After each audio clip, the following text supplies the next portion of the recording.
On my perpetual trick-or-treating journey for classic horror movie goodness, my Spitball Media co-host John Draper and his brother Mike for the Necromaniacs podcast pointed me toward the late 70s cult classic Tourist Trap. It's become a favorite of mine ever since, but watching the film I couldn't help think of the 2005 remake of House of Wax, which seemed eerily similar for a film that was supposed to be a remake of a Vincent Price classic. Was 2005's House of Wax just a wax-dipped tourist trap? Let's find out. It's alive! It's alive!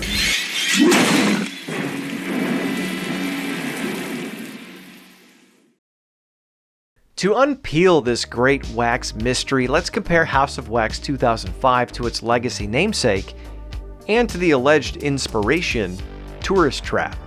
In House of Wax 2005, twin siblings traveling with a group of friends break down in the middle of nowhere. When seeking help, they're led to a seemingly abandoned tourist attraction where everything is made of wax. As they explore the town, they realize the figures are the preserved bodies of real people.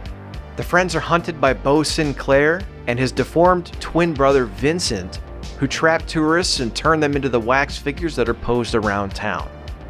It's a twisted tribute to their late mother, the sculptor who created the wax town to begin with. As the survivors fight to escape the psychotic twins and the wax town's deadly secrets, the town catches fire, melting to the ground and taking the twins with it.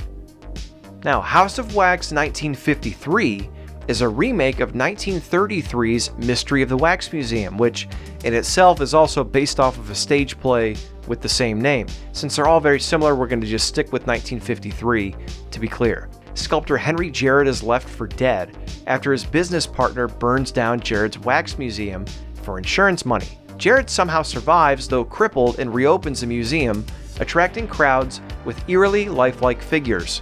A young woman becomes suspicious when her friend goes missing, and a new wax figure looking just like her debuts at the museum. She discovers Jarrett is creating wax figures with dead bodies, some of which he's murdered. His crippled condition is partly an act, and his face a skilled replica hiding his gruesomely disfigured appearance. The film culminates in a dramatic confrontation where Jarrett's crimes are exposed, and he's knocked into a vat of his own boiling wax. Yummy. Now, in the 1979 cult classic Tourist Trap, a group of friends on a road trip find themselves stranded near a dilapidated roadside attraction. They stumble upon a strange museum with eerily lifelike mannequins owned by the eccentric Mr. Slauson. Slauson's prized piece resembles his late wife in a touching yet creepy tribute. He warns the group to stay away from a large, foreboding house in the distance and to stay away from his dangerous brother. One by one, the friends are attacked and captured by a masked figure who turns the youths into mannequins. The masked man is eventually revealed to be the psychotic Mr. Slauson, who, along with multiple delusional personalities, has telekinesis power. Now, this movie's good, but it's kinda out there. The mannequins come to life and attack the youths, aiding the split-minded Slauson. The final girl kills Slauson and avoids becoming his latest exhibition, escaping with new versions of her friends. Now, admittedly, House of Wax 2005 does have quite a bit in common with its previous versions. Real people are made into wax figures, a killer's disfigured face is concealed by a wax mask, fire destroys the attractions, though for different reasons. The killers are ironically dispatched by their own wax. Though it has a much different feel and style, House of Wax stays true to much of the original. And as a remake, it should. But it is hard to argue that House of Wax 2005 doesn't look a lot like Tourist Trap 2. Mr. Slauson and his brother operate a tourist attraction in an abandoned town. They trap wayward tourists and turn them into lifelike replicas, and a deceased loved one is their inspiration. Admittedly, Beau and Vincent don't have telekinesis, and they're real brothers, not imagined. The wax figures in House of Wax don't come to life like Slauson's mannequins, but at their core, House of Wax 2005 and Tourist Trap are both kids in the middle of nowhere getting abducted and killed movies. So where did the inspiration for House of Wax 2005 really come from? The writers of House of Wax 2005, Chad and Carrie Hayes, were asked about their inspirations for House of Wax, and the similarities between it and Tourist Trap by Patrick Cavanaugh of comicbook.com. The brother writing team said they had never worked in genre films prior to House of Wax, and the original film held no significance with them. The studio was looking for a different direction other than just a straight remake, and the Hayes brothers decided to focus on young people and the natural conflicts that arise between friends, siblings, and family. The studio went with the Hayes brothers' new concept, and the rest is history. Producer Joel Silver echoed this desire for a new direction on some behind-the-scenes content for a House of Wax DVD release, and it's all there really was to go on. The writers just flat out deny any inspiration from Tourist Trap. In the wake of the successful box office release of the Texas Chainsaw Massacre reboot, Warner Brothers was looking to exploit a legacy property and update it for modern audiences. That's it. But this is where it all ties together. The basic idea for Tourist Trap was conceived by David Schmoller. While at the University of Texas, Austin, he made a short thesis film called The Spider Will Kill You. Apparently, this was his third mannequin film, and he also directed Puppet Master later on, too. This dude really had a fixation on mannequins. Anyway, in The Spider Will Kill You, a blind man lives in an apartment above a theater with mannequins from the attic. The concept of the eerie mannequins coming to life was later expanded into Tourist Trap. Now, The Spider Will Kill You was made around the same time Tobe Hooper was making the Texas Chainsaw Massacre, and some of the Texas Chainsaw Massacre crew worked on The Spider Will Kill You.